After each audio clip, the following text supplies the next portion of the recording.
We'll move on to another topic, which is about the hidden ownership of yachts.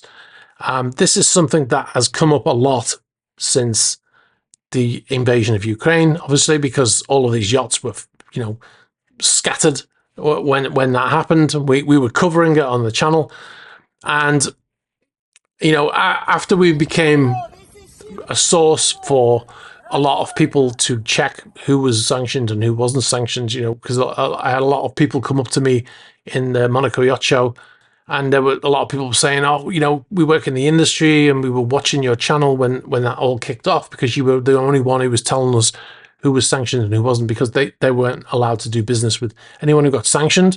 Then all of the companies, the support companies, were not allowed to do business with them if they were based in Europe, or if they were based in a Western country. So they were all watching for that reason, and it proved very, very difficult, even for the authorities, to be able to prove who the owner of a yacht is. Right. So when that happened and all of these yachts scattered, the authorities in different countries, in Italy, in the UK, in France, they were all blocking these vessels some of them were in shipyards. You had the Trieste in Italy, and Marina de Carrara, and Tarragona in Spain, La Ciotat in France. You had vessels in all of these places, and the UK. Now, one of the things that all of the governments were scrambling to do before those vessels left was to figure out who the owner was. And I mean, it should be a straightforward process, right? And there are, databases. I've had in the past, when I've done stories, I've had other companies that cover, media companies that cover the superyacht industry contact me and say, oh, we know who the owner is of that boat, and what you said is incorrect. Well, they know who the owner officially is, right? You go to the IMO database, you can see who the official owner of any vessel is, right? Now, it will never say Bob Smith of 17 Roman Road, Leicestershire, England. It never says that on a super yacht. It's always a company, right? So the company owns the vessel. Now, usually that company is in the British Virgin Islands, and then the company is owned by a trust, which is a blind trust, or the trust is private. Nobody's allowed to see who the owner of that trust is. This is something that, some countries that have these kinds of trusts, they allow people to set them up in the top secret, and they don't have to say who's on the trust. So very difficult even for authorities, especially like if you have a boat that's arrested in France, for instance, and the boat's registered to a company in the British Virgin Islands, but the flag is registered to Cayman Islands or Malta or something like that, and then the trust is in another country again. So you've got all this cross-country stuff going on, and it's really difficult because first of all, they're in France, so they've got to go to another country, ask them information.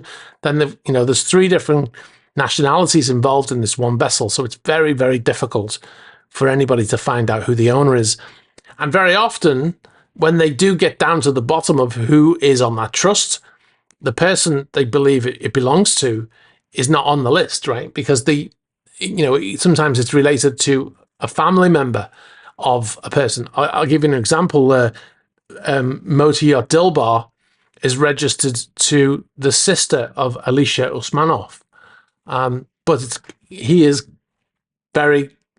appears to be, let's say, allegedly, very clearly, seems to be the owner, right? Everybody who's worked on board that we've spoken to in the past, like whether they've worked there, whether they probably don't work there anymore because they all got fired when the boat was arrested. But people we've spoken to, I've worked with people who used to work on Dilbar. They all say, yes, he's the owner. But on paper, the sister's the owner. And that is something that happens quite often. But sometimes the owner can be even a friend of that person. So they're not even related by family, right? So it's very, very tricky. And this is why the phrase ultimate beneficial owner, that's where that's come from. Because they're asking who is the UBO, because they know that on paper it's not going to have that person's name, right? But the reality of who owns the boat is very different to what it says on paper. So that's a very tricky situation for the authorities to be able to figure out who owns it. and that's the reason why it's done, right? It's done for that. I mean, they're not always done that way. I mean, some of the yachts that are out there, it's very clear who owns the vessel. Not every yacht is done that way, but every yacht, I don't think I've ever come across. I mean, we're looking up on the IMO database. We look up yachts all the time, and I've never seen any yacht registered to a person. They've always been registered to a company. So that's standard operating procedure. Now, that is done for various reasons that they're not always shady. There's legitimate reasons, I'm told, for doing that. Usually to do with tax and the avoidance of paying tax. So that's one reason to do it. But that's not illegal. You know, to have a company set up in the British Virgin Islands. I can set up a company in the British Virgin Islands.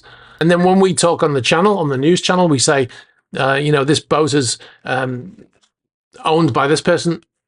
This is why you see a lot of news companies will say this vessel is linked to, because they can't say he owns it, because what happens then is you get an email from a lawyer saying, I represent the owner, the actual owner of the vessel, which is this company that no one's ever heard of in the British Virgin Islands, and you said that the owner of the vessel is this person. Well, we're writing to you to tell you that he's not the owner, and we represent the owner. But they don't actually say who the owner is, or they'll say that the owner is, this random company name in the Virgin Islands or in Cayman Islands or whatever it is, and that's the actual owner. But like I said, obviously we know if we go on a deep dive of that company, usually we can find it's linked to the actual owner. There's a story that we did recently where there was a German independent writer, and it turns out he was getting money from Alexei Mordashov for he was writing a book about Vladimir Putin. He'd done a few books, and it turns out that Alexei Mordashov was paying this writer, paid him 600,000 euros. It was in there. It was all over the news.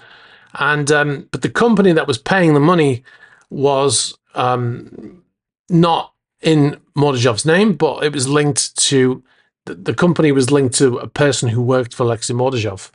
And the articles also said that the money was being paid by Alexei Mordashov, but like I said, when you looked on paper, it was somebody else who just happened to work for Alexei Mordashov. So another example of it. You've been watching a clip from our new Yacht Report podcast.